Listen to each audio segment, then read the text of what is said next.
guys, it's Lauren from Girly Knits, and I'm so excited to be back today for another machine knitting tutorial. So in today's tutorial, I'm going to be teaching you how to make my new design, which is this top, which was actually inspired by my wedding dress that I made last year on my knitting machine. So I actually made my dress on my standard gauge machine using a ribber attachment, but I've adapted it for the LK150, which is what I'm going to be showing you in the tutorial today. So if you want the pattern for this design, you can find it linked below, and you can also always find all of my patterns over at girlyknits.com, and you can always find me on Ravelry as well, where I am Girly Knits. Also in the pattern, you'll find a range of sizes, so there's 10 sizes that will fit a range from a 30-inch bust to a 60-inch bust. There's a few different versions you can make of this top. The one I'm holding up is the slanted version, which I'll be demonstrating in this tutorial. Another version you can make of this top is this ribbed version, which is closer to my original wedding dress. This is actually very similar to the slanted version, and it's all the same steps. The only difference is that you'll be doing a lot of latching up. So as you might be able to tell with this design, every fourth needle is latched up, which creates that beautiful rib pattern, which is an option that you can do within the pattern.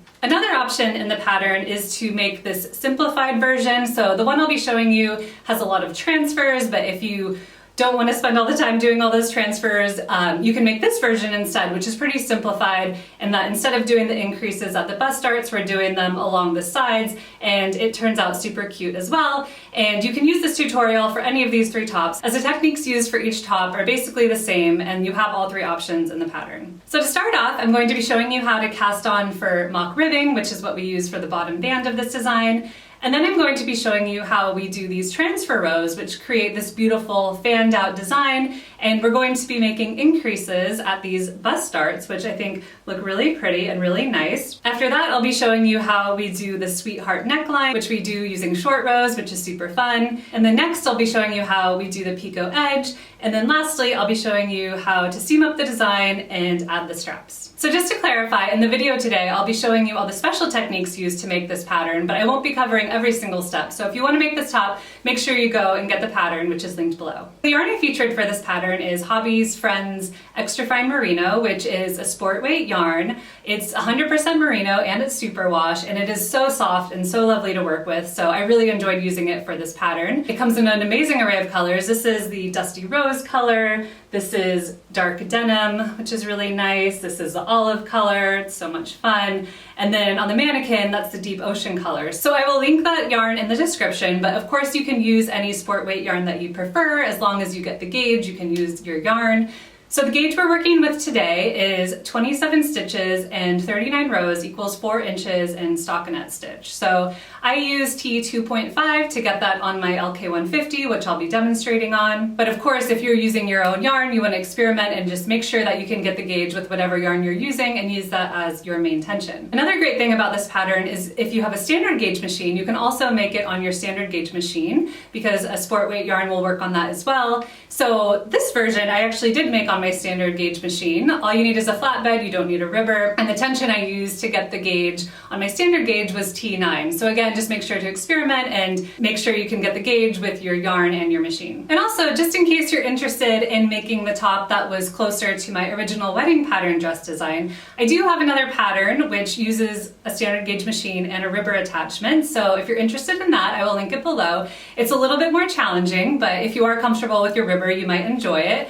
You can see it here. It is really cute and it's a lot of fun to make. So if you're interested in that, that's a pattern that I have available as well. All right, let's get started. All right, so to start off, we're going to be casting on for mock ribbing with our waste yarn.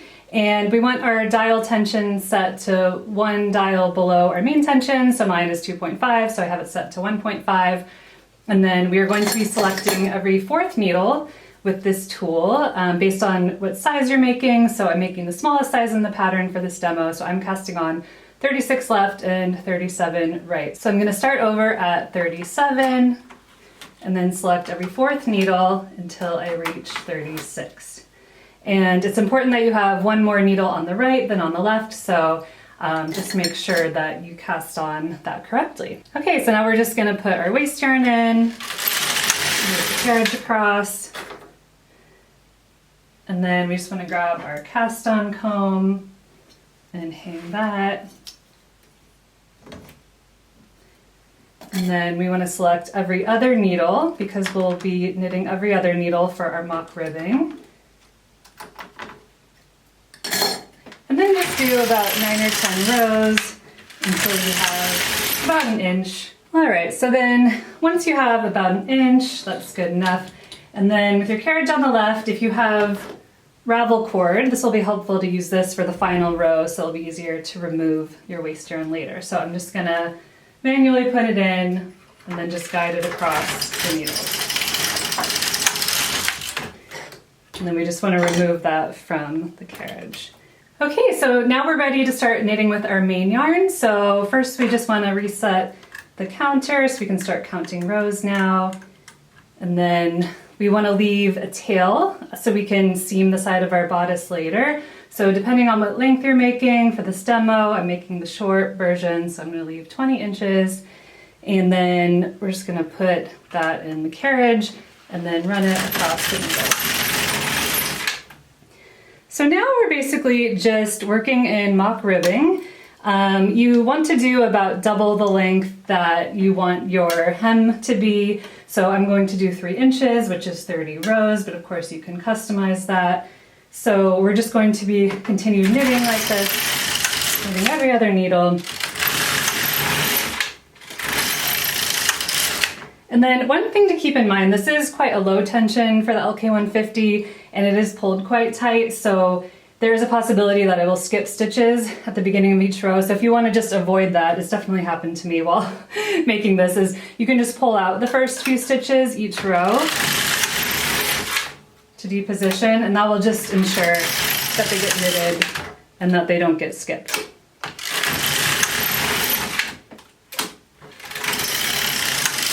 All right, so I've just knit my 30 rows and I can double check, so it's about 3 inches, and then we can just remove everything, cast on comb.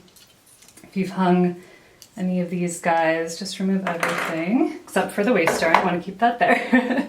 And then we're going to hang the hem. So you just want to take a look at that very first row using your main yarn, and then starting at the very edge, we're just going to grab that first stitch, and then we're going to hang those loops on every other needle. So now all of our needles will be in work and we can continue knitting our bodice. All right, so when you hang that first row, it should fill in every other needle, all those empty needles between the first and last needle that you cast on. So when I join my mock ribbing, I just like to bring everything to deposition, just make sure, a little easier on the carriage, make sure it gets worked. And again, we should have our original cast on number that we had, so 36 left, 37 right, and then we are going to join this. But before that, we just want to change to our main tension. So mine's T2.5, and then we also want to hang some weights. I'm just going to use my cast on comb, just one this time, and then just hang my claw weights at the edges to make sure these all get worked. And then we also want to reset our counter to 0 again. Okay, so we're all set up to join, so I'm just going to work across this row and just double check that every needle got worked. Okay, everything looks good. Okay, so now we're just going to knit 3 more rows until we hit row 4.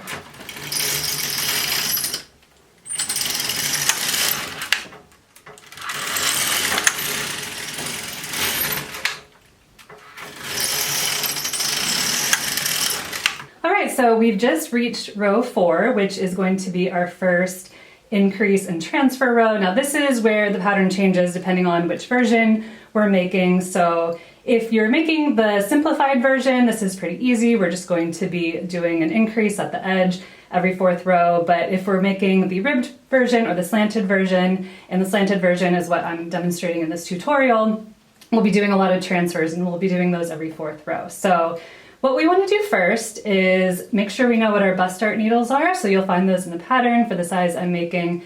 They're 20 and 21, and we're just going to move those to D position. These are our bust dart needles, and we want to make sure that they never get transferred right or left in any of the transfer rows. And so pulling them out to D position just kind of ensures that we won't mess with them, because eventually we'll be latching these needles up, and so we want to make sure that they're not part of an increase or decrease. As well as the very center needle, one right. We also want that in D position, and that's another line along our bodice where we don't want it transferred. So yeah, just pull those out before we do each transfer row and that'll help you. So now we're going to start doing our transfers. So the first thing we're going to do is we're going to be transferring 3R to 2R. So we're moving this one over to here, and that is basically creating a decrease. And then we want to move all of these stitches over one needle. So I'm just going to use my 3-prong tool here, and then we're just going to move those. If you had a multi-prong tool, you could use that too. I find these are a little bit sturdier, so I tend to prefer them, but whatever you like. You certainly don't need to move them one by one because that would take a while, but there we go. And then, so this is our bust start needle, and then to the right of that needle, we also want to transfer these guys over one stitch. So to do that, we want to start at the edge, because if we started here, we'd be creating a decrease. We don't want to do that. So we're just going to start at the edge. Again, just using our 3-prong tool. We're going to move all those guys over.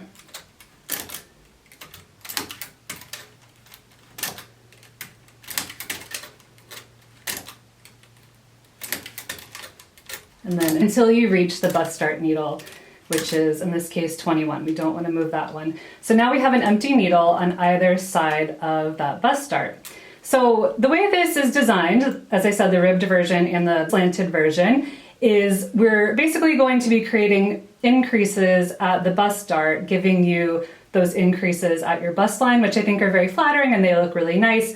The other option has them at the sides, which also works, but I do find this kind of, forms your bodice a little bit better. So it is a lot more work, but if you want to put the work in, I think it turns out really nice. But of course, otherwise you can make the simplified version and this top will go a lot faster. But for this version, what we're doing is we're creating an increase at the bust start, and then we're compensating for this increase by putting a decrease here.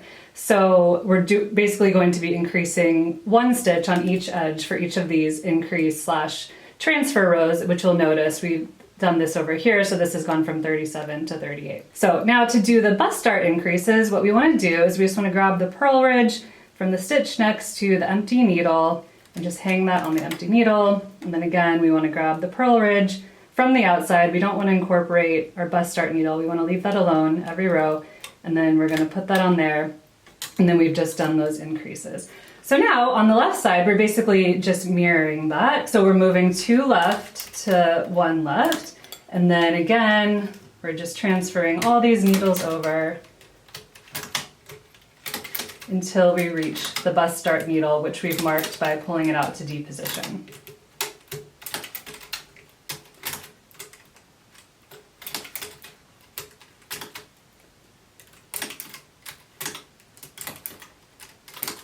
And then again, when we move these guys over, we just want to start at the edge.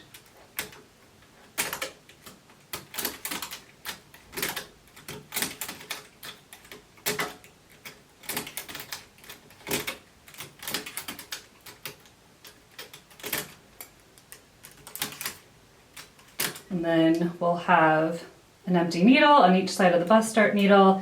And then we're just going to grab the purl ridge next to the empty needle from the outside to fill in that empty needle.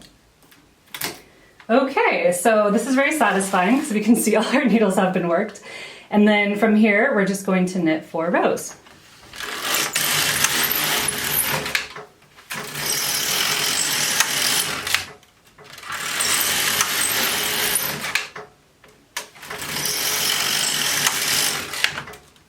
All right, so that looks good. So as you might be able to tell, it can be a little hard to see where your transfers are. That's why we definitely want to bring these needles out each transfer row. I have 20, 21, and 1, because otherwise, yeah, if you try to eye it, it could be a little tricky. So we're just repeating this every 4th row, and as you guys can probably gather now, I have it written in the pattern exactly which stitch goes where, but we're going to be doing that the same every row. And now you can just use your 3-prong tool. That achieves the same thing of having 2 stitches on 2 right, and then also on this side when we do this, I'll just show you right now, we'll also have 2 stitches on one L. So we'll always have this one that just has 1 and then 2 next to it. And then, so again, we're just going to transfer these guys over. So you could just use your 3-prong tool to do it, or you could start with your 1-prong just to make sure your decrease is in the right place, but hopefully you get the idea. Then again, we're just going to move all these over.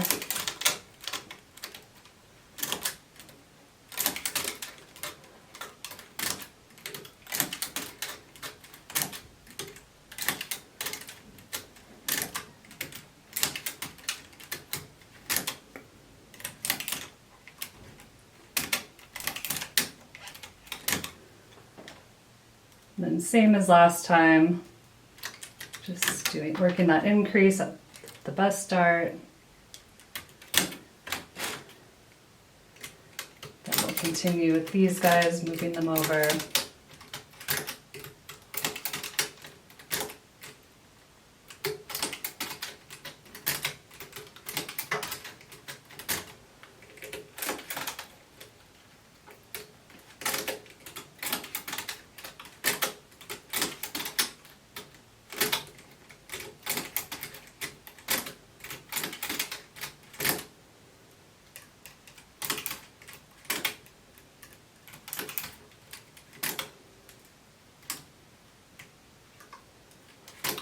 Again, doing these increases at the bust start.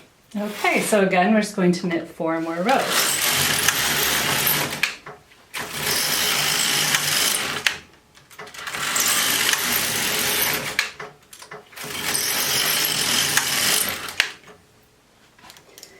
All right, so we're just going to be repeating that every 4th row, depending on what length you are making. There is guidance in the pattern to estimate what length will fit you well. So just go ahead and do that. And then the only other thing to note is if you are making the ribbed version on row 12 and the rows specified in the pattern, you'll actually want to drop stitches and latch them up before doing your transfer rows, so that will be clear in the pattern, but just make sure that you pay attention to latch up those stitches before doing your transfers. But otherwise, if you're making the slanted version, you're just repeating this row every 4th row. So I will catch up to you when I'm finished doing the amount of rows I need for the short length. All right, so I'm just about to work my last transfer row, and so you can see now how this pattern is forming and that we have these lines here where our needles are pulled out each row for our bust starts and center, and then these ones are slanted in and these ones are slanted out. So we're just going to do the same thing. We're going to pull out our bust start needles and 1R. Then we are going to do our transfers. So in case you're wondering, it took me about like 30 minutes to do this portion. So, you know, it takes a while, but in the grand scheme of things, not that long, and it's kind of fun. So I hope you find it enjoyable. I find it a bit meditative. And then another thing, if you just want to make sure that you're on track, since there's not stitch counts given for every single row, you'll get a final one based on your size and length, but just as you're going along, there will always be one more on the right than the left. So that's just one way that you can double check that you're doing all of your increases, and also just that every needle should be in D position each time before working the row, unless you're making the simple version. So doing this a bit out of order. You can kind of mix up the steps that you do things too once you get the hang of it.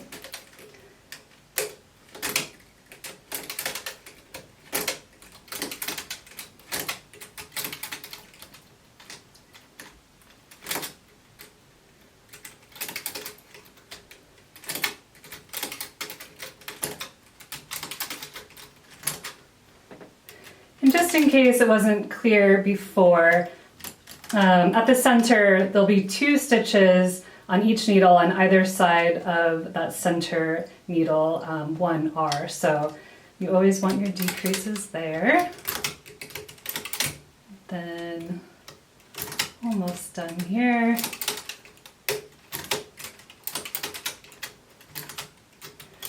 Also, you just want to make sure that you do your bust increases each row, otherwise you'll have a hole there, which we don't want, at least for this pattern. It could be a nice design detail for something else.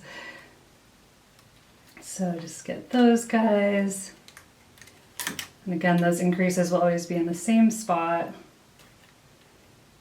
Okay, so once you've worked your final transfer row slash decrease row and increase row, we're just going to knit 2 more rows. So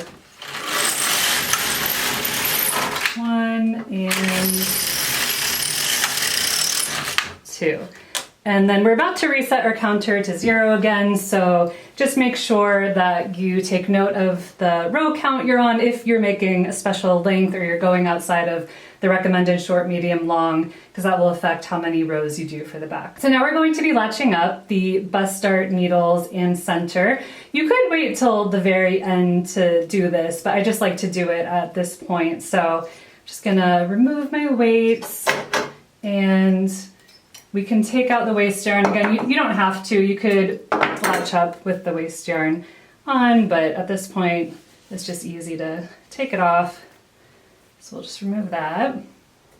And then we're going to grab our latch tool. So we'll do the center one first. So again, that is needle 1R, and we're just gonna drop it down, and then we're going to place our latch in the stitch directly above the mock ribbing. So it should be pretty obvious where it is. There's kind of these holes next to it. So we're just going to put our needle in there. I can't decide whether I want to use my small one or big one.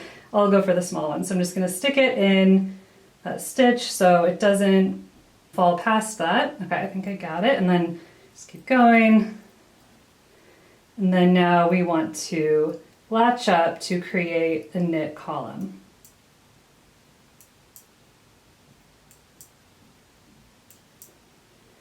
Now you can see the importance of making sure that nothing happens to this stitch, because we want this nice pretty knit column here.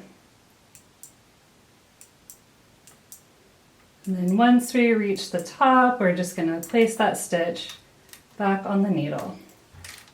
All right, so now we are going to do our bust darts. That was 21 for the size that I'm making. Again, we're just going to drop it down. This one might need a little bit more help because it's next to those increases. But again, we just want to put our latch through that stitch. Make sure it's the right one, the one in alignment with your bust dart needle, right above the mock ribbing. Then we're going to let it go down. Might need some assistance, and then we're ready to latch up.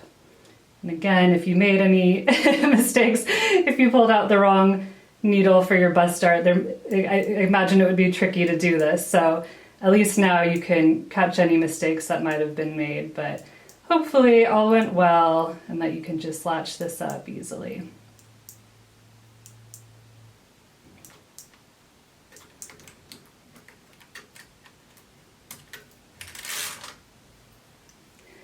All right, so that looks good. And then lastly, we just want to do the left one, which was 20.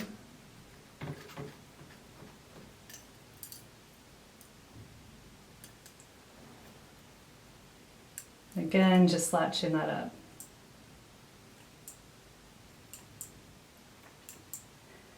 Can be a little tricky where the increases are to see which of these comes first, so just pay attention so that they're not out of order. I just did a couple of mine out of order and then I corrected it, but it should be clear once you take a closer look.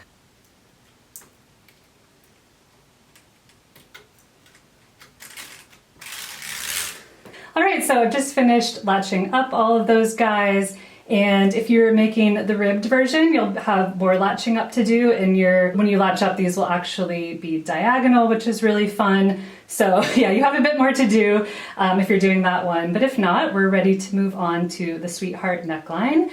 So yay, so this part we're going to be creating those curves using short rows, which is super fun. So I'm just gonna hang my weights back on. And then I do have some extra weights for this, so if you have any hanging around, you might want to use them. Otherwise, you can probably figure it out, but just for ease, I'm gonna put all of those on. And let's get started. So to start off, we're going to be putting our carriage, both levers in the 1 position, so that needles that are in D position now will be on hold. And then we want to change our row counter to 0. All right, so for this very first row, we are going to put the very far left needle in D position, and then we are going to work across. And then for the next row, we're going to put the next needle on the left in D position, which is going to automatically wrap that so we won't have any holes. And then we're also going to put the far right needle in D position and then work the row.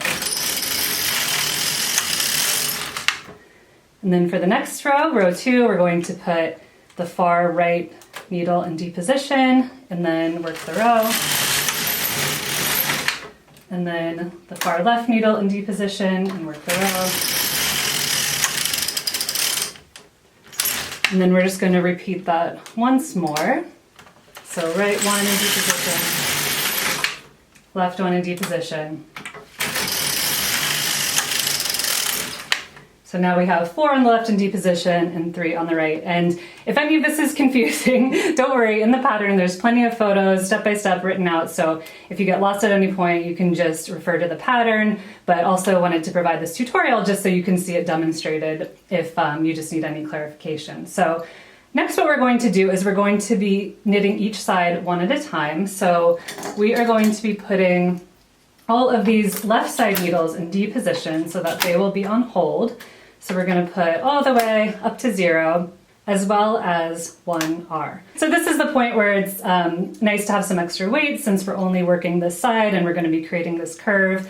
So we have this set up and we're also going to be putting the far right needle in D position. Anytime your carriage is on that size, you always want to put one in D position so that it doesn't create holes. So we've got that set up. So we've got our left in hold plus 1R, and now we have 4 on hold on the right, and then we're just going to work this row. So now we're going to pull out 1 needle on the left, 1 needle on the right, and we're just going to be repeating that each row. So work across, and then 1 on each side, across.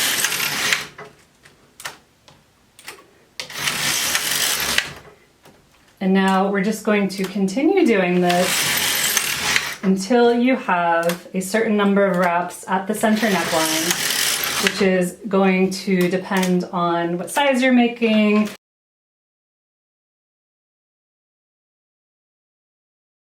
Because for this demo, I'm making the smallest size, I am doing a total of 7 wraps. And when you're counting the wraps, it's actually pretty easy to do. So as you've noticed, we're not really keeping track of rows at this point.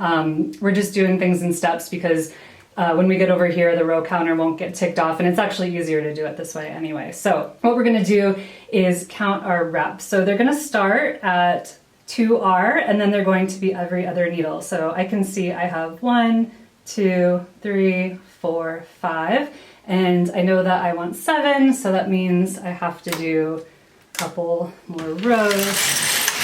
So that's going to give me my 6th.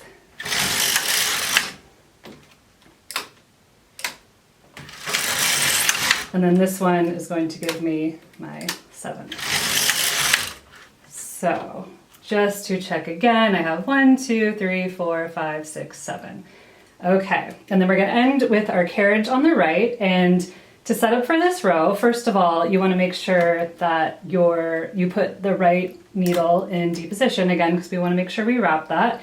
And yeah, as I mentioned, you might want to move your weights around to make sure all the needles get worked each row. It wasn't really an issue this time, so it was pretty easy, so that was fine just the way I had them set up, but you could keep adjusting them just to make sure. So now we've got that right one in hold, and then we're going to put all of these needles in C position so that they get worked. So when we have those levers on 1, they won't work needles in D position, but they will work B and C. So we're going to put these in B, except for the last 5 needles. We're going to keep those in D position. So now we're basically working across our bodice so we can work the left side. So this is all set up, and then I'm just going to rearrange my weights a little bit just to make sure these guys have some weight as well. We don't really need it here since those are on hold. And then we're just gonna work across these stitches. So now we are ready to work the left side, and to do that, we are going to put all of these up to 0 in D position. And just note, this is very specially designed so that if you're making the ribbed version, when you latch up the rib stitches, they won't interfere with any of the wrapped stitches. So in case you're wondering, but just make sure to follow the pattern closely. So we've got 5 and hold on the left, and then we have all of the right needles, right of 0, D position. Okie dokie. So now we're going to pull out 1 needle on the left to D position to make sure it wraps, and then we're going to work across this row. And then we're going to be doing the same thing we did before, where we put 1 needle on the right, 1 needle on the left, and deposition each row. So just each time, just make sure you get 1 on each side.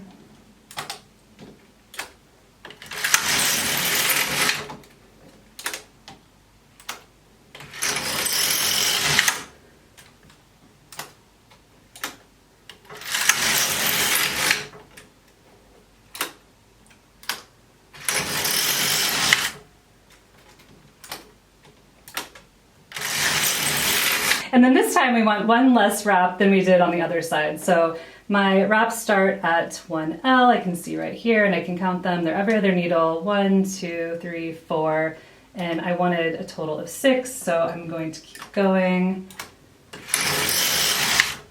That's gonna be my 5th one.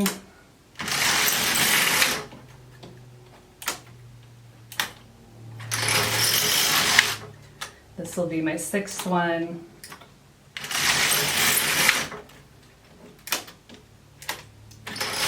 And then we want to end with the carriage on the right.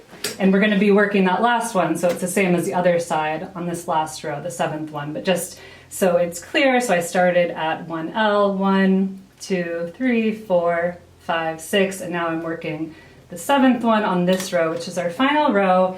And then we're going to put all the needles that were in D position on the far left side in C position, and then work across this row.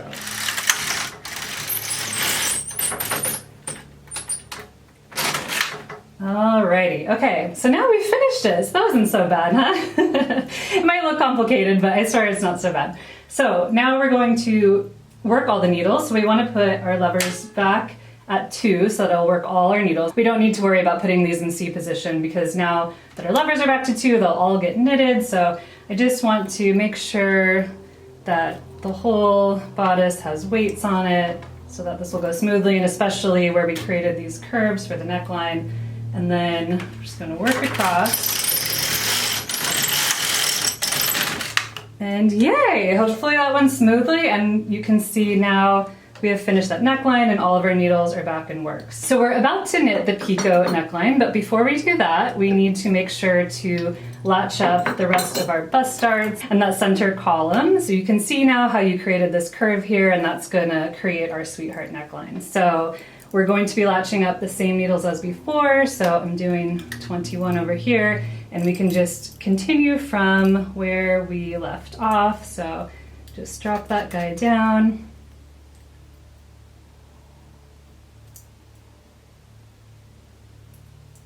Then we're just going to latch it up just like we did before. Then we're going to latch up 1R. We don't have as many to do here because that's our center where it dips in a little bit. Then 20, again, just from where we left off. All right, that's all set. So if you are making the ribbed version, you'll have more stitches to latch up, but for the slanted version, we are ready to continue on. So now we'll be knitting the Picot. So again, just want to hang some weights, and if you don't have extra claw weights, you could also use your cast on comb. We just want to make sure this is nice and weighted since it is a curve.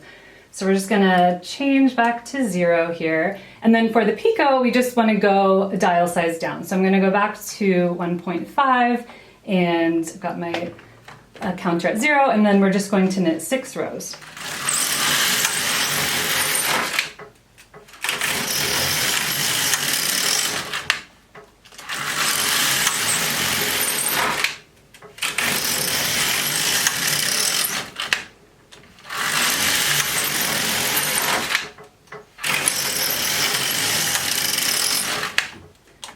So I didn't seem to have as much of a problem with stitches skipping when I got to this point, but just keep an eye on those edge stitches to make sure that they get worked. So now we're going to work the row that creates the picot. So we're going to start at the 3rd stitch from the right and transfer it to the 2nd stitch, and then we're just going to do that with every other stitch, transferring it from left to right, and it's going to create an eyelet.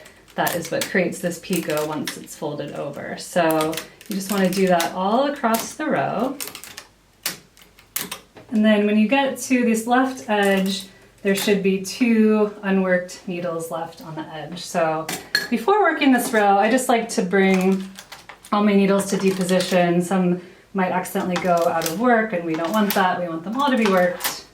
Also, this row can be a little tough to knit, so putting them in deep position helps. So just for this row, we're going to go up a dial tension back to our main tension, and then we're going to work across.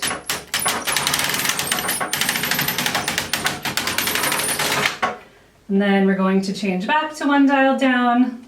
It's 1.5, just making sure that looks good. And then we're going to knit to row 12.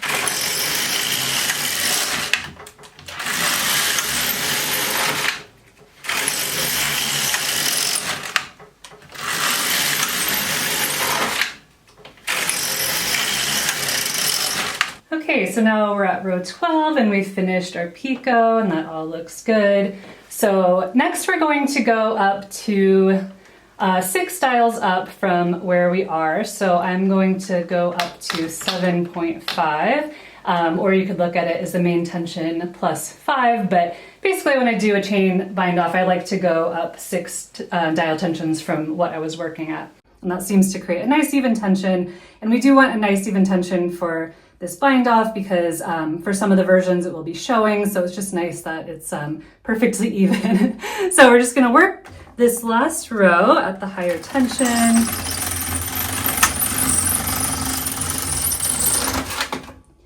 And then we are going to do a chain bind off. So to do the chain bind off, I'm just going to move these guys slowly. You don't have to do this.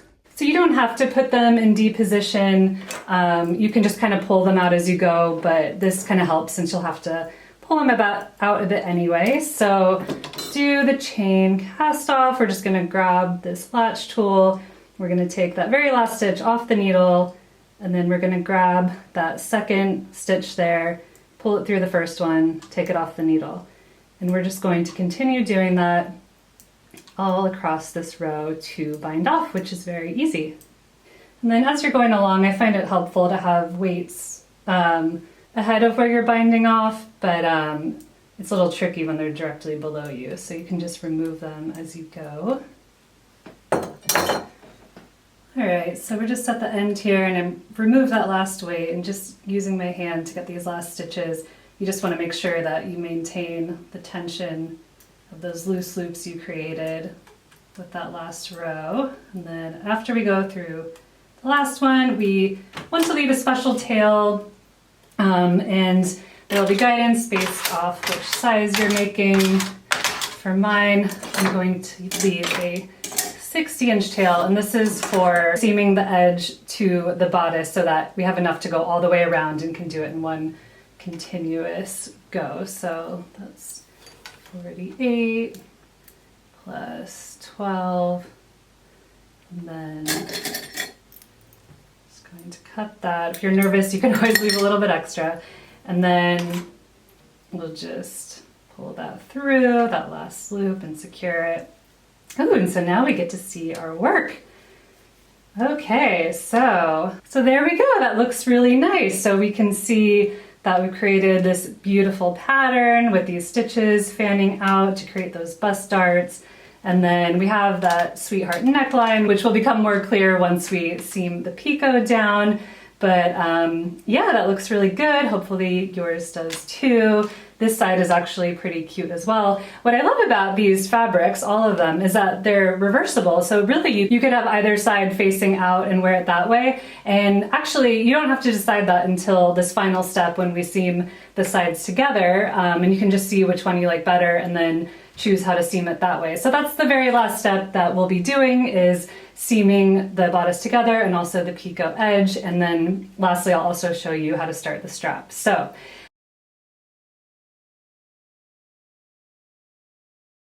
I've prepared for this tutorial and I've already made another sample. So here is the plain version where our increases were just at the side.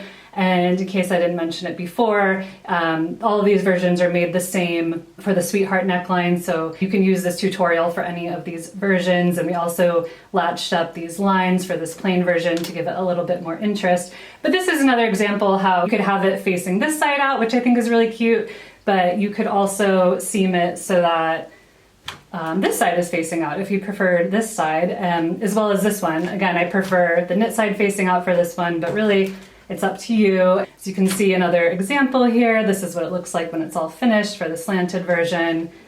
And then for the ribbed version. And then this is an example of a finished simplified version that I made on my standard gauge machine, and this is with a smaller yarn, so it's a different pattern than the one I'm showing today, but it's similar, just with a smaller yarn. So yeah, all versions are super cute, and it's up to you how you finish it. So I'm just gonna show you a bit about that. So I've already started seaming this one, and I decided that I wanted the purl side facing out, and so I seamed it that way. So in order to seam it, you would want to put your right sides together. So in this case, since these are my right sides, I would put these sides together, and then I would take my tail, and then I would just start at the inside of the mock ribbing, just doing mattress stitch along those inside edges, which are right here, and then we would seam all the way through there, and then we'd go to the right side of the bodice, where we would use mattress stitch again, seaming up here, and then seaming this side up with the purl side facing out. So I've already started this side here where I can demonstrate. So again, if it's a little bit more clear, we were starting here with our tail, seaming this to the outside, and then we started seaming our sides together with the purl side facing out. If you were making a version with the knit side facing out, you would just be starting the inside, the opposite side here, seaming this, and then just mattress stitching it together through the picot. So there's something a little special when you're having the purl side facing out for either the ribbed version or this version where I'm having it facing out, is when you get to the picot, you want to actually bring your yarn to the inside to continue seaming it. So I'll demonstrate that for you. So I'm just finishing doing mattress stitch. So we're just going through those purl ridges, and one way you can check, I know it's a little confusing on the purl side, is if you flip it over, there should be a selvage stitch of one knit stitch. So that's how you can double check which bars you're supposed to go through, and then you just stay consistent. So it's the ones that are kind of like a smiley face. You just want to go through two at a time until you reach the picot edge. So when you reach the picot edge, what you want to do is just flip it over, and then we are going to work mattress stitch from this side, and that's because this is going to be folded over like this, so it'll just look a little bit nicer. So we're just gonna again do mattress stitch as we would with knit stitches, just see where you like left off.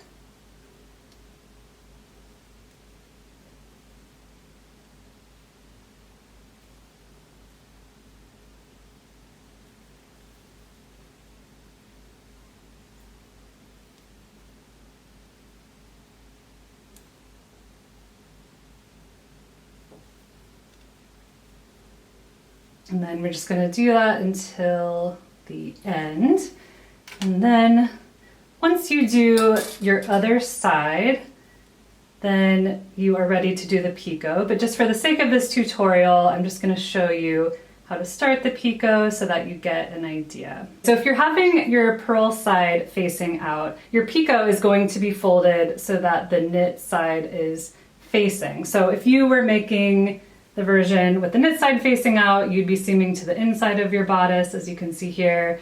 But with this version, as well as the ribbed version, we're having the knit side facing out. So it's kind of like an exposed seam along there, which looks super cute. And as you can see here too, it looks really nice once it's all finished. So we're just gonna fold the knit side over, and then when we're trying to figure out which row to seam to, I'm just gonna show you a bit of that. So we're just gonna grab the tail that we left, and then we're gonna thread our tapestry needle. And then we're gonna use these little picots to guide us for where to seam to. So we're gonna do 7 rows down, which I found looks nice. So you're just gonna count 1, 2, 3, 4, 5, 6, 7, and then you're gonna seam through the ones that are rainbow shaped. And then when you seam it to the bodice, you're just going to seam it through one side of the V of the bind off. So we're just gonna go pull that through, and then we're just gonna go that stitch next to it, and then again through the outside V, and again. So just to double check, you can always count again from the little eyelets, 1, 2, 3, 4, 5, 6, 7, and just make sure that you're seaming along the row that you're meant to, so that it will look nice and flat and even. So as you're going along, you just want to make sure you have a nice tension.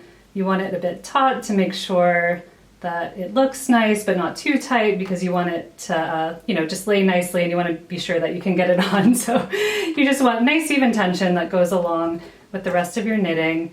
And then when you reach this knit column here, the purl ridges should just be on either side of that knit stitch, so then it kind of hides it, which looks nice as well. So I'm not going to finish this whole thing for now, but you would just do that all the way around.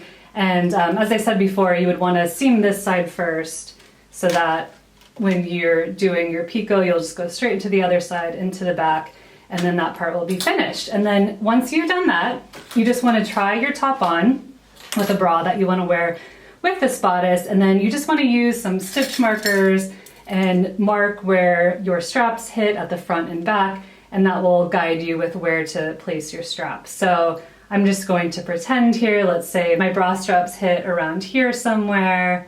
I'll just use this little marker, and that's like the center. That's going to guide me for knitting my straps, and which I'll show you real quick. So to knit a strap, you have a couple options. You could do a ribbed strap, which I think looks really nice. And to do this, you would be picking up stitches on the inside and hanging them on the machine.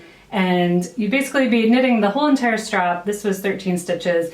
And then you would be latching up every other needle, which does require a lot of latching up, but I do think that they look nice. So that's one option. Another option is that you could create this knitted strap, which I'm going to show you, which is nice and thick. So if you wanted thinner straps, you could just do I-cord, but because I wanted a 1-inch strap that was sure to cover my bra straps, this is kind of like I-cord, but instead of working in the round, you're knitting back and forth like a rectangle and then seaming it together. So I'm going to demonstrate how to do that. So what you want to do is just have the inside of your bodice facing. So because this is my outside, I'm going to have this side. And then I'm going to grab just a knitting needle and pick up 7 stitches with that marker centered. So if this is the center one, 1, 2, 3, I'm just going to go through the right leg of each of those stitches. And then you could just directly hang this on the machine as well if you don't have a knitting needle. And then 4, 5, 6, and 7. And then we are just going to hang those needles on the machine wherever you want, but I just find it nice if they are near the row counter, so we can count the rows and then make the other side exactly the same. So we're just going to hang those guys. And then to create this wide strap that will end up seaming in the end, we're going to pull out 4 stitches on either side, and then we're going to grab our main yarn and we're going to leave a tail about 20 inches for seaming the strap later, and then we're going to E-wrap cast on those first 4 stitches, and then we're going to manually work these next ones, and then once we've manually knitted those stitches, we're going to continue doing our E-wrap.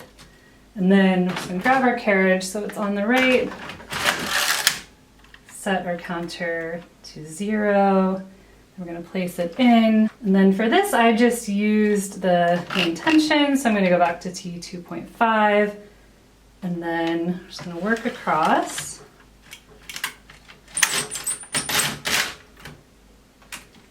Just make sure that worked. And then when we're knitting these initial rows, we just want to pull them out to deposition every row. Whenever you do an E-wrap like that and there's not enough knitting to hang weights, you just want to pull them out to deposition to make sure they get knitted. Just push the knitting back, pull it out.